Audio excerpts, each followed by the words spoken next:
there's a whole subset of people that are like, yeah, having a boyfriend is embarrassing. And like, don't ever settle for a man and like, you don't need a man. And then there's another corner of the internet that's like, trad wives. When did it become, whether it be online or in personal life, that men cost more than women from a personal contract perspective? The conversation that I see online about the imbalance between men and women has, I think, a lot to do with male culture still not addressing the advancements in civil rights for women, which is sort of a big conversation. But like, I think when women went to work. Oh, ladies and gentlemen, we've entered the moment in the show where Ryan is about to earn us female followers. He is caping right now. All right, go ahead. No, oh, please. This is another episode of Opposites React, which is a debate show where we try to actually agree with each other. So, Jade, you had sent out an article from... I did. So, Vogue put out an article a couple of days ago titled, "Is Having a Boyfriend Embarrassing Now?" And I feel like it's kind of set the internet ablaze and launched a bunch of discourse online, which I thought was really interesting because the article itself is like 7 paragraphs. Mm-hmm. But I think it is just like an interesting time that we're living in, that something like that would spark so much conversation. And so just like off the headline, do you guys think having a boyfriend is embarrassing now?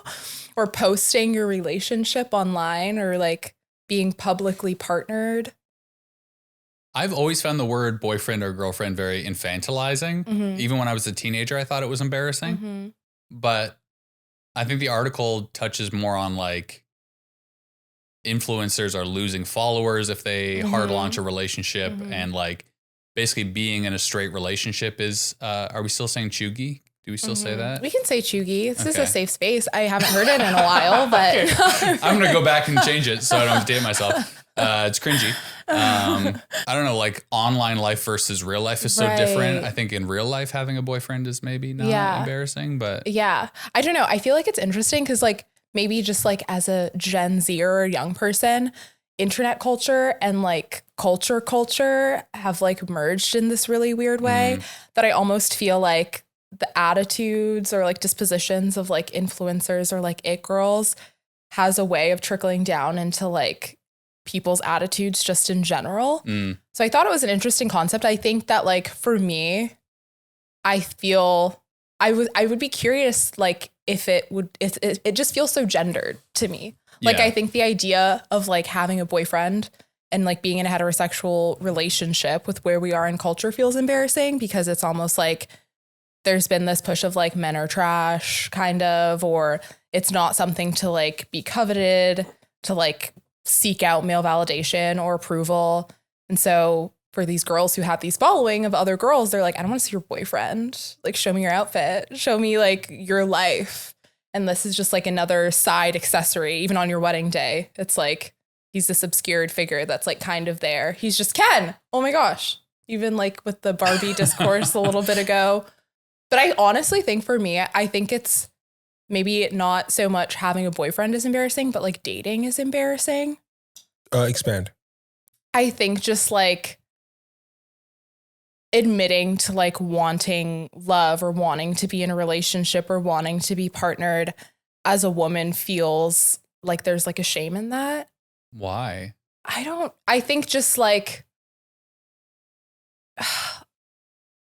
which maybe this speaks to like me, but like immediately, and even just talking with my single friends, I think it's like when you see a girl in a relationship and she like has it all together and has it all going on, your immediate thought is, okay, but like what concessions is she making in order to be in this partnership with this man?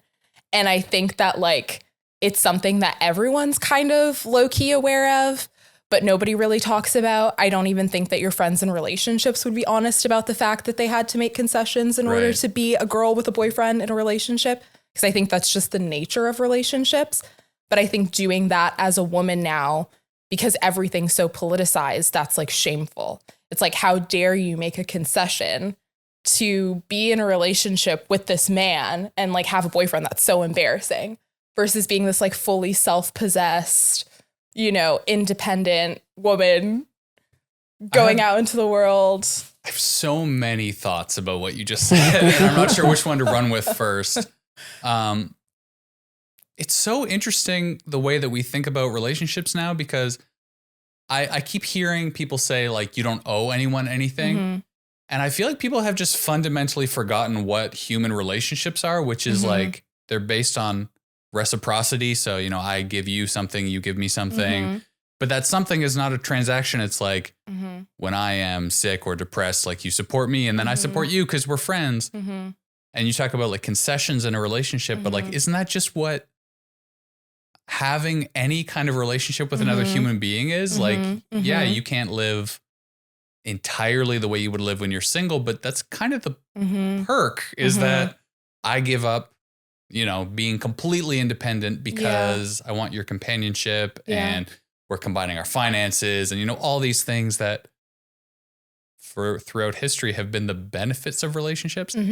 So that's such an interesting way of like, it feels like girl boss culture is like more important to portray that you're like a strong woman than it is to have a fulfilling relationship. But I also get the idea of like trad wife culture is back in and patriarchal culture is back in. And so being in a relationship with a man is like ownership and, you know, that sort of thing. So is it the same with queer relationships? Like, do people? I think that this, in my opinion, problem is unique to relationships between men and women. Okay. Like, I think there is just something about like being in like a heteronormative relationship that is just like chuggy or Yes, like we're kind bringing of it back. embarrassing. You know what I mean? It's like, that's not very transgressive of you. And like everything we're doing right now should be transgressive if like you have your finger on the pulse and if you know what's up, you know? When did it become? Because I don't think that men have necessarily gotten worse over time. I think men have actually gotten better. If you think about, there was once a time when you had pirates that would just rape and pillage. Right. I like that is the most recent example Right. Right? You once had pirates that would just rape and pillage and wench and drink. And, you know, like I just don't picture that guy ever going to therapy with his wife. Right. And then you think about the type of men that you could produce now. I think men are actually net getting better. I do think that there is a truth that the tolerance towards maybe the slowness of men transitioning from pirates, raping and pillaging to where they are now is probably gone away. But doesn't it feel like it happened overnight? Like, it feels like the patience for men disappeared one day. And that, what to me, in terms of looking at the online conversation, one day the general patience for men disappeared and it forced everybody to enter these spaces where there's one side where it's like, we have no patience for men. You better catch up. It's a modern era. We're in the 2020s now. There is no excuse for you not to know. The information is everywhere. You better pick it up and get on board. And then you have these other spaces where it's like, men are men and we eat steak and like, you don't have to learn nothing. Like, your brothers are here to protect you and smoke cigars and drink whiskey and like go to the gym and be buff and like be attracted to other men for no reason that nobody ever wants to talk about. No, I mean, honest.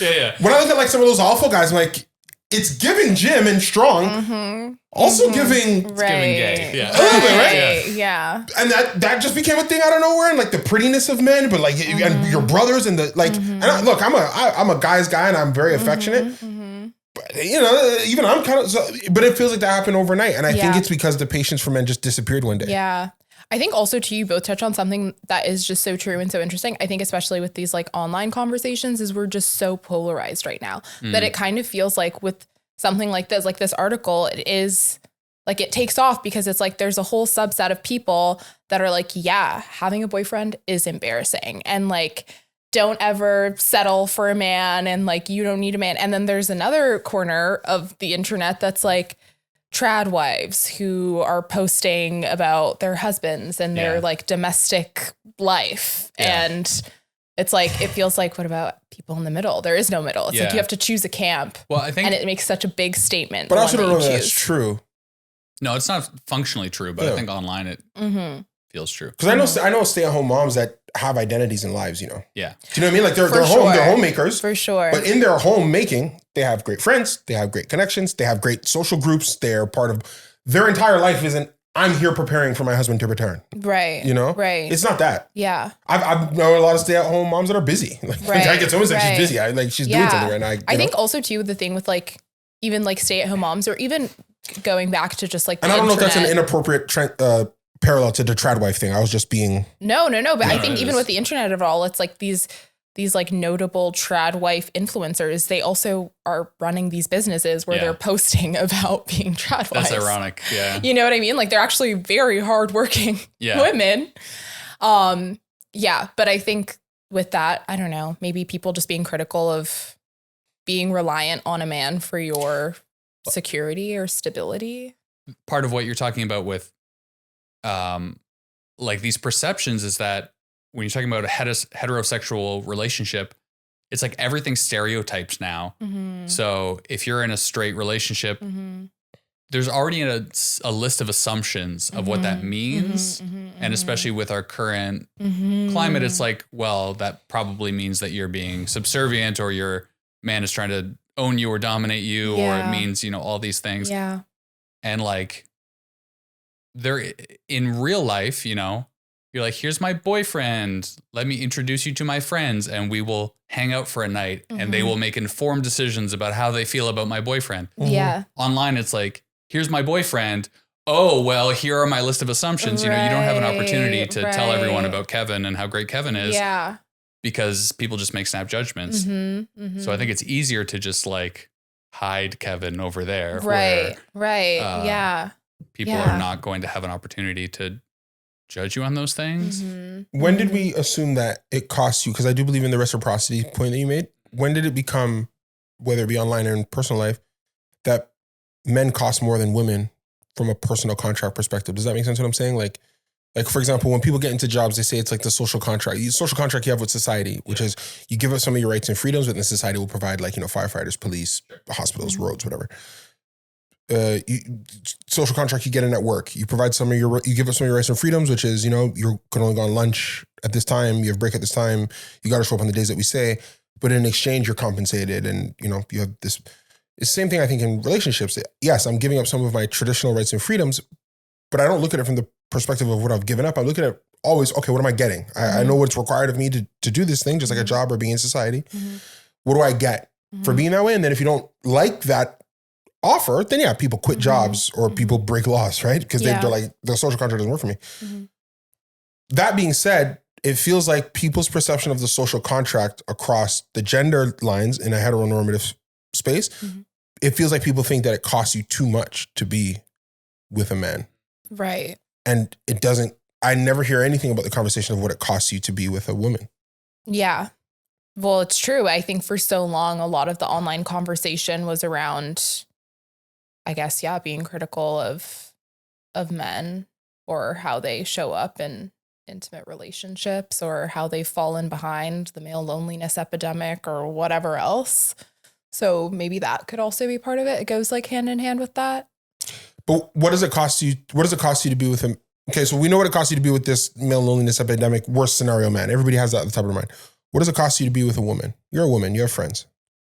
What do you like? I don't know. I mean, I don't date women, but like, you mean it just, what do I think the cost is of being? Yeah. Cause you're very analytical. I'm sure you could see, you have male friends, this guy was very nice and, but his life has changed a little bit because he's with her now, or his life is adjusting because he's dating her now. I don't know if I'm biased. I'm just like, don't see it. And this is the point I'm trying to make. Women don't think it costs anything. I don't know. I do think them. No, I definitely do think. So then tell me what you think. What would it cost a guy to be with you? I think that you have to be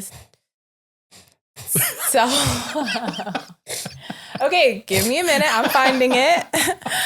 I think the cost is like, you have to know yourself. You have to be the cost of me being with you is I have to know me, and you have to have an awareness of like your internal motivations for doing the things that you do. And you also have to think about how your actions affect those around you. So the cost of being with you is I have to be emotionally intelligent. Empathetic, yeah. But people would say that the cost of being with a man is you get no more freedom. You can't go out when you want to go out. He's going to... Like, do you see what I'm saying? Like, the conversation is warped at its core. The cost of being with a woman is You get the benefit of needing to know yourself better. The cost of being with a man is you might not have agency. You got to walk when he wants to walk. If he wants to sleep with you, you want to say no. You have to deal with relationship assault. Right. The list is long of things that you have vilified men for. Maybe this is and y'all don't look at yourselves. No. Maybe you're sitting here and essentially what you're saying is that it costs nothing for a man to be with a woman. That's what you're saying. You're saying you don't want to say it because you know how it's going to sound. It's a big You cost. think it costs nothing to be with you. You got to be honest about that. You think it costs a man nothing. I didn't say that. I know. I told you what I think it costs. Self-awareness. Who's going to say self-awareness is a bad thing? You know what I'm saying? Like, what does it cost you, man? You got to be self-aware to be with a woman. Oops. Okay, how about this? What do you guys think the cost is? Well, and it's like, obviously we're speaking so generally, but like, if you had to be like, okay, this is what I think. I don't know because I don't like to think of it that way. But like, I think it costs you anything. It costs you the same thing both ways, which is that you have to pursue a partnership as opposed to an individual life. And that's all I'm trying to say. Mm-hmm. You know how many vacations I've went on? I don't want to go here. I had no intention of going here. I didn't want to spend this extra money, but the girl says I want to go. We're going now. I've lost agency. When you're a man and you get with a woman, all her problems become your problems day one. Day one. Because you're not a good partner. If she comes to you with a problem, you're like, well, looks like you're going to have to figure that one out and leave. Because then she's going to go to her friends and be like, can you believe this guy's want to help me? Okay, but again, this is the problem with unhealthy relationships is that these are basic things of human relationships. Okay. If we're in a partnership, I have a problem. I do not disagree. You have a problem. It's my problem. I don't disagree. On them together. But the problem I have with the online conversation is we point out the woman taking on the guy's problems. Right, okay. We point out what the woman is taking from the man to be in a partnership, and we're calling it so negative, and how dare he put this upon her. We do not call out the problems of, and when I say problems, I mean the task, the joint partnership, the reality of merging lives that men take on when they get with certain women. There are some women that are sad all the time. Depressed all the time, listening to Billie Eilish all the time. I'm telling you this right now. The guy that's with that girl is doing a lot of work. Oh my God. Okay, but we're talking about healthy relationships here. Arguably, I know a lot of healthy people that deal with a lot, that are sad, that do have to unlock certain. I haven't met. I think 80% of the women I've met, 80%, maybe 90, have a story involving a man that's horrendous. It would turn your stomach, and she lives with that. Mm-hmm. And she brings a lot of that into our relationship. Mm-hmm. It's a partner's agreement to work through that. Nobody ever talks about that. They talk about the male loneliness. Oh man, he lost that sports team one time, and he's angry and he can't communicate, and it's all, oh God, it's hard to be there for him, and he doesn't talk. And nobody ever talks about women are not coming into these relationships without the human experience. I'll say it that. Okay. Men come into the relationships and they're bringing a human experience that requires it that, you got to meet them at a human level. Women are doing the same thing. The problem with the online conversation I have, we put no focus on the cost, on the reciprocal cost of what it is to be with a woman. I don't feel like that's neither true, do women. Women don't know what it costs to be with them. I don't think that that's true. Okay, what does it cost to be with you? We'll go back. No, but like maybe that also goes back to my earlier point. I don't fully know because maybe men aren't that good at communicating what they think the. So again, well, I think a lot of. So your lack of self-awareness, because you just said that to be with a woman, I need self. So you don't know, and that's my fault because I couldn't help you know. No, but how could I know? How could I know what the personal cost is to someone of being in a relationship? Like I couldn't know that unless they express what that is. Like, no, I know what it costs to be with me. And what is that? You have to be very confident because I'm nice and I'm kind, but I don't coddle. I don't, you have to be pretty confident. You have to be pretty confident and self-assured. I don't think that's a cost again. I think that's just a It is a cost because sometimes you could feel not as important. I've heard that many times in relationships. You like the way you live your life and the way you operate makes me feel like I had a girl tell me one time. It's like a compatibility thing. When I met you, I thought you didn't care about me. And it's like, oh, why didn't you think I cared about you? Oh, because you weren't crashing out. You weren't calling and messaging me all the time. Because you said you were busy. So But again, that thing, we have to then talk about it. Why do you have to feel chased this way in order to feel needed and loved? And there's a whole lot that you unpack and figure out about that. Mm-hmm. The conversation that I see online about the imbalance between men and women has, I think, a lot to do with male culture still not addressing the advancements in civil rights for women. which is sort of a big conversation. But like, I think when women went to work. Oh, ladies and gentlemen, we've entered the moment in the show where Ryan is about to earn us female followers. He is caping right now. All right, go ahead. No, hold on. Oh, please. When women went back to work, they still kept doing a lot of the domestic stuff. Jesus, and they're heroes. But it is true, though. You also have to acknowledge that. Of course, there's men who pick up the slack, but there's also a lot of relationships where there's still the dynamic of the man goes to work, comes home, relaxes. The woman goes to work now, where the woman would have been at home, cooking, cleaning, doing all the home things. Now she goes to work, comes home, does all that anyways. That's the conversation I see online the most, where the criticism is of the cost of men versus the cost of women, which is that a lot of women feel like they're still carrying the domestic load and doing the workload. I'm not saying that's true of all relationships, because of course everything online is a hyperbole of generalization. The whole thing I'm trying to say is that I think a lot of the criticism online is more critical of men because they are an easier group to criticize, which is not saying that they aren't deserving of it, because a lot of the time they are. But I agree with you that sometimes certain criticisms that women do things that are deserving of criticism, they kind of get a pass because of the way the conversation is framed. We talk about men not sharing how they feel and have created an online situation where men are not allowed to talk about how they feel about the relationships that they're in. I don't think that's, why do you say that? Because we have an online villainized men who community do that? where if there's a breakup and a woman does an entire TikTok, we broke up and so start crying. Oh my God, girl, like this sounds terrible. I beg a guy to break up with a girl in public space and put up a video. It just happened. This guy's a fake. He's a liar. You could tell he was planning this all along. He never wanted to be with her. Because men are not allowed to come online and communicate how they felt. That's not your job. Your job is to hold this L and go home. Women are allowed to get a whole community of support. I mean, bro, okay. I don't know. I can't believe I'm about to say this. I don't know that I agree with that. Look at Cardi and Offset. The internet for years was kicking Offset's back in because he was cheating on Cardi. Should not have done that. In that same period of time, Offset said, yo, this girl has been cheating on me. Yes, I'm getting caught cheating, but our whole relationship is toxic. She's been cheating on me. Cardi B now pops out pregnant while still technically married to Offset with another man that he claimed she was cheating on, and she's getting online love for it. That is wild. Because you know what? She picked herself up. She dusted herself. Is anybody gonna go and be like, yo, and I understand it. Everybody says, yo, how would you feel as a married man? Your girl is pregnant by a next dude before the papers are even dry in your divorce. Everybody says, Offset deserves it. He was cheating on her. He was dogging her out for years. The man told y'all, yo, we are dogging each other out. This whole thing is nuts. Cardi is pregnant by another man. Her last baby's not yet one. Okay, obviously their relationship is a mess and horrible and toxic and awful and bad.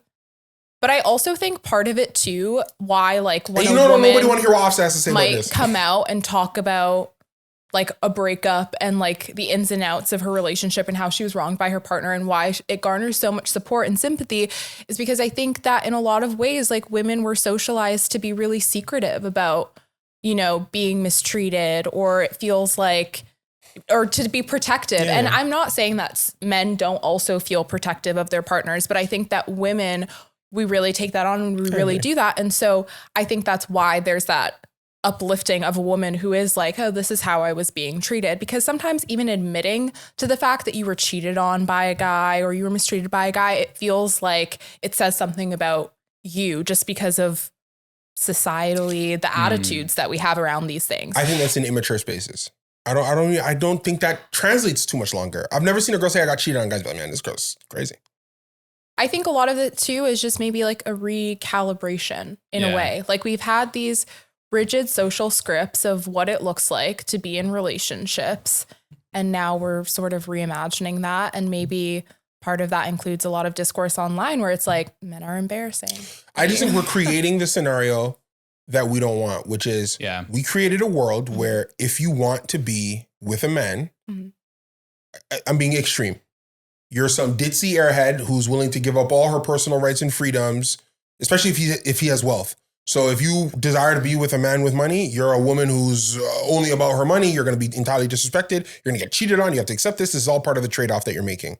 And we reinforce that idea. And if you're a woman who went to school and you know, is proud of herself and trying to grow a career, you have to accept you're not getting married till 40 or you have to be a lesbian. This is what online discourse is pushing young girls towards, in my opinion. I think what I see online feels like it's pushing towards relationships that aren't human. Like all of dating culture seems to revolve around these hierarchy of rules that if you date this person, you're this, and this person, you're this. And it's like, you're not allowed.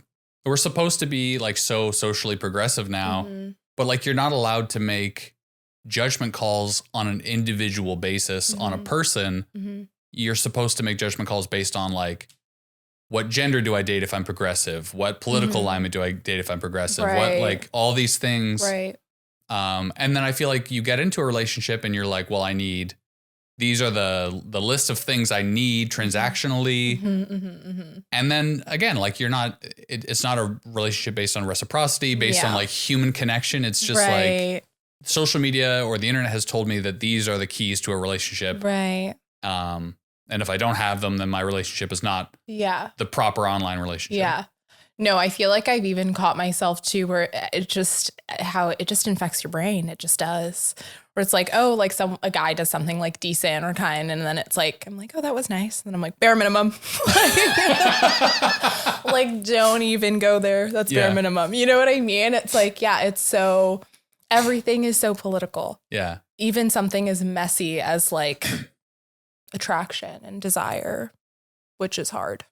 Do you think having a girlfriend is embarrassing? No. Okay. Even online, is it embarrassing? No, I don't think that it is. It doesn't seem that way. I don't feel like that's an attitude that people have. I feel like, or we're talking about like straight relationships. I think it's like, oh, that guy must be like a really nice guy if he managed to, you know, be in a relationship with someone. Or, you know what I mean? To get one. You managed to get one. I think. Well, do you find that it's embarrassing? No. I the conversation, like I said, is much louder on the other side. But in some male spaces, I think it's the same conversation of if you're a guy that seems to have options or choice, sometimes, people do get a bit critical about who you picked. Like you know, there is that, hey, you took yourself off the market for that. Sometimes there's that. For that. You mean for her, Travell? I'm leaning into who I have to be in this episode. You know what? That's interesting because I think that that's also part of it too. As women, it's like, oh, you took yourself off the market for that, for just some guy. Just for kids. You know? What was nice to you. It's not enough for him to just be a nice guy. He helped you move. Like any guy would help you move. You know, I remember one time a girl was like, you know, the thing that really made me like him is like I was moving into a new spot and I had to put up like a curtain, you know, and the guy came and he installed the curtain and I was just like, oh, that's so caring. Yo, it was a running gag for like 3 months. Like, yo, this bitch fell in love over a curtain. Because that's how people are terrible. That's crazy. Like, I'll hang up a curtain. You should have called her a handyman. I have one follow-up question, which is that, is having a boyfriend truly embarrassing in a world in which Taylor Swift exists? Right, but she's like, I feel like in the trad camp, no? She wasn't. She's a billionaire. She wasn't in the trad camp. She's not in the trad camp because Taylor Swift feels like she built her empire and then selected a man that does not dwarf her. She's actually like the perfect girl boss. She's the girl boss superhero. Right. And I mean, people still send John Mayer death threats over... To this day.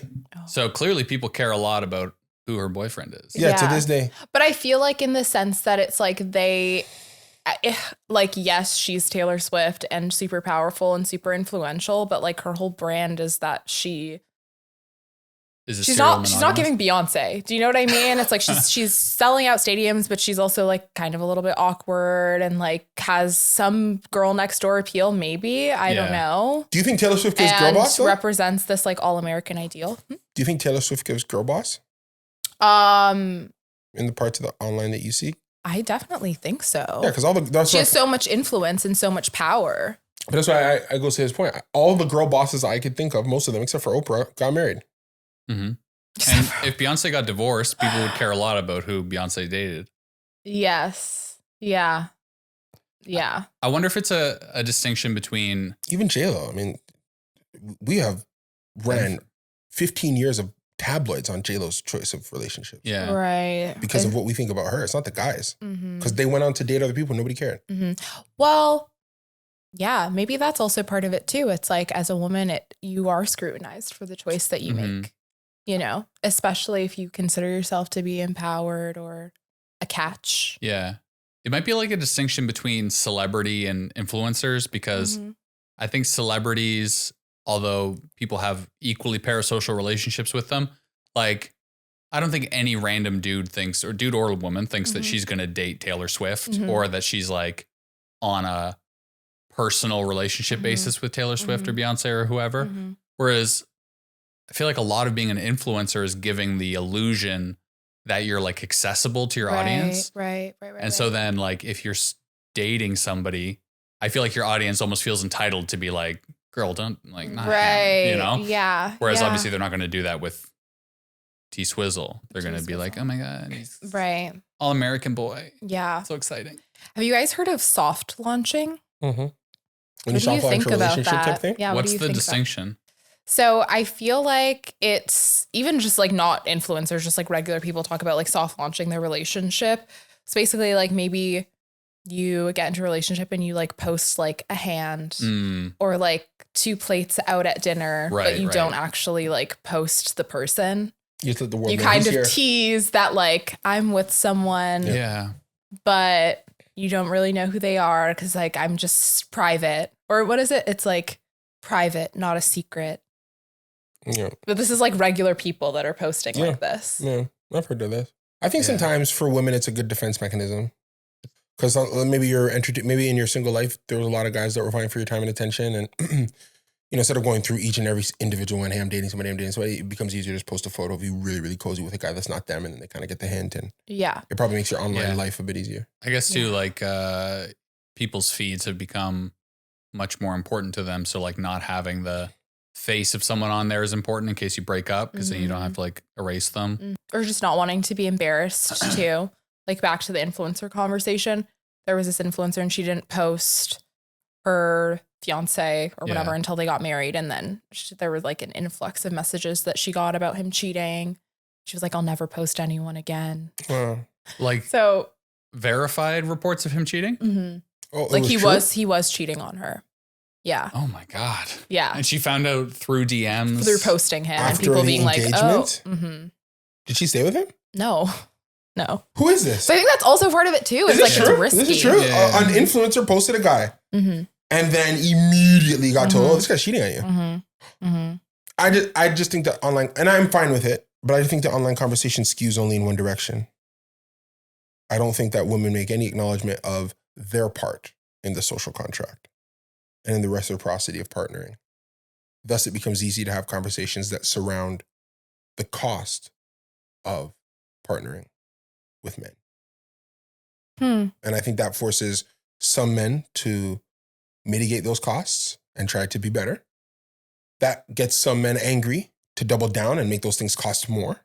Because like, you want me to be a man, I'm going to be a caveman, and, you know?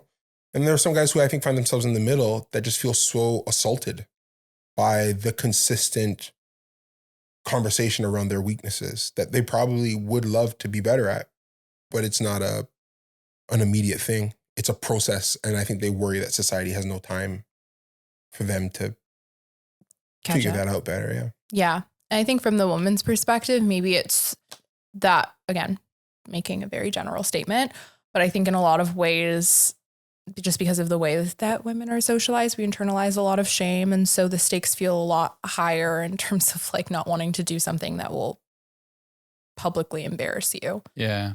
I think my worry is just that like people will not accept that they are imperfect and both people are imperfect in a relationship, and that the goal of a relationship is to grow together in the same direction and understand how to support the other person and building a life together, and not that one person or both people enter the relationship perfect. Yeah. And I think online life makes that a lot more difficult, because especially if you're an influencer and you post a person who you like, who is full of flaws, because everyone is, and you have thousands of people being like, him. I feel like that would be very difficult to even have the confidence to like stay in a relationship if I was getting thousands of DMs saying like, this guy sucks. Right. Right. So, but I think it's just another aspect of like the way that being perpetually online and living our lives online has changed so much about fundamental aspects of being humans. Yeah. That's another episode of Opposites React. Please like, share, comment, and subscribe.